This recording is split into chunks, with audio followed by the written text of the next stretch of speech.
இனிமே கண்ணை மூடிட்டு கடலை எண்ணெய் வாங்கலாம். ஏன்னா மந்த்ரா கடலை எண்ணெய் இதயத்தின் தயாரிப்பு. வறுக்க பொரிக்க ஏன் எல்லா சமையலுக்கும் மந்த்ரா தான். மந்த்ரா கடலை எண்ணெய், அபார ருசி, ஆரோக்கியமான உடல் நலம்.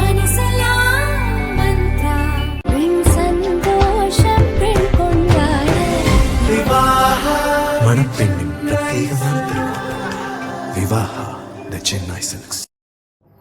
வணக்கம். செய்திச் சுருக்கம். மோடியை தாக்க நடந்த பெரிய சதி, உள்துறை கையில் மொத்த ஆதாரம். உண்மையில் நடந்தது என்ன? உளவுத்துறை பகீர் ரிப்போர்ட். ஜனாதிபதி உரைக்கு நன்றி தெரிவித்து லோக்சபாவில் பிரதமர் பேசுவது வழக்கம். ஜனாதிபதி திரௌபதி முர்முவின் பேச்சுக்கு கடந்த 4ஆம் தேதி மாலை 5 மணிக்கு உரையாற்ற இருந்தார் பிரதமர் மோடி. ஆனால் லோக்சபாவில் நடந்த கூச்சல் குழப்பத்தால் அவர் வரவில்லை. எதிர்க்கட்சி பெண் எம்பிக்கள் பிரதமர் இருக்கைக்கு வந்து தாக்கலாம் என்பதால் பிரதமர் மோடியை வரவேண்டாம் என்று கேட்டுக்கொண்டதாக விளக்கமளித்தார் சபாநாயகர் ஓம் பிர்லா. என்ன நடந்தது என்பது குறித்து உள்துறை அமைச்சகத்தில் பேசப்படுவது இதுதான். அமைச்சர் அமித்ஷாவிடம் உளவுத்துறை சம்பவத்துக்கு சிறிது நேரம் முன்பு, அதாவது 4ஆம் தேதி மாலை ஒரு பரபரப்பான அறிக்கையை அளித்திருக்கிறது. அதில் பெண் எம்பிக்கள் ஜோதிமணி, சுதா மற்றும் சிலர் சபையில் பிரதமர் மோடி இருக்கைக்கு அருகே வர திட்டம் தீட்டியுள்ளனர். இதனால் பிரதமருக்கு காயம் ஏற்பட வாய்ப்புள்ளது என்று குறிப்பிடப்பட்டிருந்ததாம். அத்துடன் எதிர்க்கட்சி பெண் எம்பிக்கள் இது தொடர்பாக என்ன பேசினர் என்ற ஆடியோவையும் அமித்ஷாவிடம் உளவுத்துறை சமர்ப்பித்ததாம். இதை உடனே சபாநாயகருக்கு தெரிவித்தாராம் அமித்ஷா. தவிர பார்லிமெண்டில் 300க்கும் அதிகமான சிசிடிவி கேமராக்கள் உள்ளன. ஒருவர் பார்லிமெண்ட்டுக்குள் வந்து வெளியேறும் வரை அவர் என்ன செய்கிறார் என்பதை AI எனப்படும் செயற்கை நுண்ணறிவு தொழில்நுட்பம் மூலம் இந்த சிசிடிவி தெரிவித்துவிடும். அதை பார்க்கும்போது மாலை 3 மணிக்கு 10 பெண் எம்பிக்கள் காங்கிரஸ் முக்கிய தலைவருடன் பார்லிமெண்டில் ஆலோசனை நடத்தியிருப்பதும் தெரிய வந்தது. இதையெல்லாம் வைத்துதான் பிரதமருக்கு ஆபத்து வரும் என்று சபாநாயகரும் உணர்ந்து கொண்டாராம். எனவேதான் பிரதமர் சபைக்கு வரும் முன்பே நீங்கள் வர வேண்டாம், இங்கு எதிர்க்கட்சிகள் எல்லை மீறி நடந்து கொண்டிருக்கிறார்கள் என்று சபாநாயகர் கூறியிருக்கிறார். திமுக கூட்டணிக்குள் ஓயாத சர்ச்சை. தமிழக சட்டசபை தேர்தலுக்கான அறிவிப்பு விரைவில் வெளியாக உள்ளது. இம்முறை தேர்தலில் திமுக, அதிமுக, தவேக, நாம் தமிழர் கட்சி என 4 முனை போட்டி உருவாகியுள்ளது. திமுக, அதிமுக தங்கள் கூட்டணியில் சிறிய கட்சிகளைச் சேர்க்க காய் நகர்த்தி வருகின்றன. இதற்கிடையில் திமுக கூட்டணிக்குள் கடந்த சில நாட்களாக பனிப்போர் நீடித்து வருகிறது. ஆட்சி அதிகாரத்தில் பங்கு, கூடுதல் தொகுதி என காங்கிரஸ் வலியுறுத்தி வருகிறது. இது திமுகவுக்கு தலைவலியை ஏற்படுத்தியுள்ளது. இந்நிலையில் மற்ற கட்சிகளும் குடைச்சலை துவங்கியுள்ளன. விடுதலை சிறுத்தைகள் கட்சி தலைவர் திருமாவளவன் அளித்த பேட்டியில் கூறியதாவது: மதத்தின் அடிப்படையில் சிறுபான்மையினருக்கு எதிரான வெறுப்பு அரசியலை பாரதிய ஜனதா பரப்புகிறது. அதேபோல் ஜாதி அடிப்படையில் பட்டியலினத்தவர்களுக்கு எதிரான வெறுப்பு அரசியலை பாமக பரப்பியது. சமூகங்களுக்கு இடையில் வெறுப்பை விதைத்து பிரிவினையை ஏற்படுத்தி நிலையான பகையை வளர்க்கக்கூடிய இந்த 2 கட்சிகளுடன் நாங்கள் எந்த காலத்திலும் தேர்தல் கூட்டணி வைத்துக் கொள்ள மாட்டோம். இந்த கட்சிகள் இடம்பெறும் கூட்டணியிலும் இடம்பெற மாட்டோம் என்ற முடிவை ஏற்கனவே எடுத்துள்ளோம். திமுக ஒரு முடிவை எடுத்தால் அது எங்கள் நிலைப்பாட்டுக்கு எதிராக இருந்தால் நாங்கள் அந்த கூட்டணியிலிருந்து வெளியேறுவதை தவிர எங்களுக்கு வேறு வழி கிடையாது. இதுதான் எங்கள் நிலைப்பாடு. இதில் நாங்கள் எந்தவித சமரசமும் செய்யவில்லை என்று அவர் கூறினார். சென்னை மண்ணடியில் மனிதநேய மக்கள் கட்சியின் 18ஆம் ஆண்டு விழா நடந்தது. விழா முடிந்ததும் அக்கட்சித் தலைவர் ஜவாஹிருல்லா கூறியதாவது: தமிழகத்தில் 234 சட்டசபை தொகுதிகள் உள்ளன. அதில் மக்கள் தொகை பிரதிநிதித்துவத்தின் அடிப்படையில் 14 முஸ்லிம்கள் MLA-க்களாக இருக்க வேண்டும். வரும் சட்டசபை தேர்தலில் திமுக தலைமையிலான கூட்டணியில் மாமக இடம்பெற்றுள்ளது. எங்கள் கட்சிக்கு 5 தொகுதிகளை திமுக ஒதுக்க வேண்டும். அதேபோல் கூட்டணியில் இடம்பெற்றுள்ள இந்தியன் யூனியன் முஸ்லிம் லீக், திமுக, காங்கிரஸ், விடுதலை சிறுத்தைகள் கட்சிகளில் உள்ள சிறுபான்மையினர்களுக்கு உரிய பிரதிநிதித்துவம் வழங்க வேண்டும் என்று அவர் கூறினார். தேர்தல் நெருங்கி வரும் நேரத்தில் கூட்டணியில் உள்ள அனைத்து கட்சிகளும் கூடுதல் தொகுதிகளை கேட்பதும், திமுக தொகுதி பங்கீடு குழு அமைக்காமல் மௌனம் காப்பதும் கூட்டணிக்குள் சலசலப்பை ஏற்படுத்தியுள்ளது. NDA கூட்டணியில் யார் யார்? இறுதிக்கட்ட பணிகள் ஜரூர். தமிழக சட்டசபை தேர்தலுக்கான தேசிய ஜனநாயக கூட்டணியில் அதிமுக, பாரதிய ஜனதா, பாமக, அமமுக, தமாக, புதிய நீதி கட்சி, இந்திய ஜனநாயக கட்சி, ஜான் பாண்டியனின் தமிழக மக்கள் முன்னேற்றக் கழகம் ஆகிய கட்சிகள் இடம்பெற்றுள்ளன. தேமுதிக, புதிய தமிழகம் கட்சிகளை கூட்டணியில் சேர்க்க அதிமுகவும் பாரதிய ஜனதாவும் தீவிரம் காட்டி வருகின்றன. அதிக தொகுதிகள், ராஜ்யசபா MP பதவி போன்றவற்றை கேட்பதால் தேமுதிகவுடன் எந்த முடிவும் எட்டப்படவில்லை. தொகுதி பங்கீடு குறித்து திமுகவுடனும் தேமுதிக பேசி வருகிறது. ஜான் பாண்டியன் இருப்பதால் புதிய தமிழகம் தலைவர் கிருஷ்ணசாமி கூட்டணியில் இணைவதற்கு தயக்கம் காட்டி வருகிறார். இதனால் கடந்த ஜனவரி 23 பிரதமர் மோடி சென்னை வந்தபோது கூட்டணியை இறுதி செய்ய முடியவில்லை. இந்நிலையில் வரும் 14ஆம் தேதி காரைக்காலில் நடக்கும் பாரதிய ஜனதா பொதுக்கூட்டத்தில் மத்திய உள்துறை அமைச்சர் அமித்ஷா பங்கேற்கிறார். அதற்குள் கூட்டணியை முடிக்க பாரதிய ஜனதா தலைவர்களுக்கு அமித்ஷா அறிவுறுத்தியுள்ளதாக அக்கட்சியினர் தெரிவிக்கின்றனர். தமிழக பாரதிய ஜனதா தேர்தல் பொறுப்பாளராக நியமிக்கப்பட்ட மத்திய வர்த்தக அமைச்சர் பியூஷ் கோயல் இந்தியா அமெரிக்கா வர்த்தக ஒப்பந்த பணிகளில் இருப்பதால் கூட்டணி பேச்சு தாமதமாகி வருகிறது. இன்னும் சில நாட்களில் பியூஷ் கோயல் தமிழக தேர்தல் பணிகளில் ஈடுபட உள்ளதாக பாரதிய ஜனதாவினர் தெரிவிக்கின்றனர். வரும் 14ஆம் தேதிக்குள் கூட்டணி இறுதி செய்யப்பட்டால் திருச்சியில் கூட்டணி கட்சி தலைவர்கள் அனைவரையும் அமித்ஷா சந்தித்து ஆலோசனை நடத்துவார் என பாரதிய ஜனதா நிர்வாகிகள் தெரிவித்தனர். எதிர்க்கட்சி ஆளும் மாநிலங்களில் நிதியை கொட்டும் மத்திய அரசு. நாட்டில் எதிர்க்கட்சிகள் ஆளும் மாநிலங்களை நிதி விவகாரத்தில் மத்திய அரசு வஞ்சிப்பதாக மாநில அரசுகள் குற்றம் சாட்டி வருகின்றன. தங்கள் மாநிலத்தில் இருந்து மத்திய அரசுக்கு ஏகப்பட்ட வரி செல்கிறது. ஆனால் மோடி அரசு அதிகம் நிதி தருவதில்லை. மக்கள் தொகை அதிகமாக உள்ள வட மாநிலங்களுக்கு தான் அதிக நிதி செல்கிறது என்று தமிழகம் உட்பட தென் மாநில முதல்வர்கள் பிரதமர் மோடியை வசைபாடி வருகின்றனர். இந்நிலையில் 16வது நிதி ஆணையத்தின் சிபாரிசுகளை மத்திய அரசு ஏற்றதாக பட்ஜெட் அறிவிப்பின் போது மத்திய நிதியமைச்சர் நிர்மலா அறிவித்தார். அதன்படி அடுத்த 5 ஆண்டுகளுக்கு மத்திய அரசு எப்படி நிதி ஒதுக்கும் என்பதை இந்த சிபாரிசுகள் தெரிவிக்கின்றன.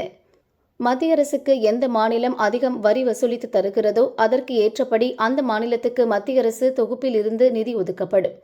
இதுவரை மக்கள் தொகை அடிப்படையில் இந்த நிதி ஒதுக்கப்பட்டு வந்தது. ஆனால் இனி இந்த நிலைமை மாறிவிடும். இந்த புதிய சிபாரிசுகளால் தமிழ்நாடு, கர்நாடகா, கேரளா, ஹரியானா, குஜராத், மகாராஷ்டிரா மாநிலங்கள் பயன்பெறும். அதே சமயம் மத்திய பிரதேசம், உத்தரப்பிரதேசம், மேற்கு வங்கம், பீகார், ஒடிசா, ஜார்க்கண்ட் போன்ற மாநிலங்களுக்கு இதுவரை கிடைத்த அதிக நிதி இனி கிடைக்காது. குறிப்பாக பாஜ ஆளும் மாநிலங்களுக்கு அதிக நிதி கிடைக்காது. எதிர்க்கட்சி ஆளும் மாநிலங்கள் இனி மத்திய அரசை குற்றம் சாட்ட முடியாது. திமுகவை விமர்சிக்க தயங்கும் அதிமுக நிர்வாகிகள் காரணத்தை போட்டுடைத்த தாவேக நிர்மல்குமார். திமுக தான் தங்களின் எதிரி என கூறி வந்த அதிமுகவும் தாவேகாவும் தற்போது ஒருவருக்கொருவர் கடுமையாக மோதி வருகின்றனர். தற்போது அதிமுக முன்னாள் அமைச்சர்கள் விஜயை கடுமையாக விமர்சித்து வருகின்றனர். இதற்கு பதிலடி கொடுக்கும் விதமாக தாவேகா துணை பொதுச் செயலாளர் நிர்மல்குமார் கருத்து தெரிவித்திருந்தார். திமுக வெற்றிக்கு உதவும் விதமாக அதிமுக நிர்வாகிகள் சிலர் செயல்படுகின்றனர். குறிப்பாக அமைச்சர்களின் செயல்பாடுகள் குறித்து அவர்கள் பேசுவதே இல்லை என்று அவர் கூறியிருந்தார். இதற்கு எதிர்ப்பு தெரிவிக்க வேண்டிய அதிமுகவினர் தாவேகாவினர் சொல்வது நியாயம்தான் என சமூக வலைதளங்களில் பதிவிட்டு வருவது பேசுபொருளாகியுள்ளது. இதுகுறித்து அதிமுக நிர்வாகிகள் சிலர் கூறியதாவது: நிர்மல்குமார் அதிமுகவில் இருந்தவர் என்பதால் இங்கிருப்போர் குறித்து அவருக்கு நன்றாகவே தெரிந்துள்ளது. திமுக அமைச்சர்கள், எம்எல்ஏக்கள் அவரவர் பகுதிகளில் குறுநில மன்னர்கள் போல் செயல்படுகின்றனர். அவர்களை முதலில் வீழ்த்தினால்தான் வரும் சட்டசபை தேர்தலில் திமுகவை வெல்ல முடியும். மதுரையில் அமைச்சர் மூர்த்திக்கு எதிராக செல்லூர் ராஜு, உதயகுமார், ராஜன் செல்லப்பா உள்ளிட்ட யாருமே பேசுவதில்லை. அதிமுக கோட்டையான கோவையில் கூட திமுகவை வெற்றி பெற வைக்க செந்தில் பாலாஜி வேலை செய்கிறார். அவருக்கு எதிராக அதிமுகவினர் யாரும் பேசாதது மர்மமாக இருக்கிறது. திண்டுக்கல்லில் அமைச்சர்கள் பெரியசாமி, சக்கரபாணிக்கு எதிராக விஸ்வநாதனும் சீனிவாசனும் இதுவரை பேசியதே இல்லை. தலைநகரில் சேகர்பாபு, சுப்பிரமணியன், அன்பரசனுக்கு எதிராக உள்ளூர் அதிமுகவினர் என்றாவது போராடி இருக்கின்றனரா என்றால் இல்லை. திருச்சியில் நேரு, மகேஷ் பெயரை கூட அந்த மாவட்ட அதிமுக சீனியர் நிர்வாகிகள் உச்சரித்ததில்லை.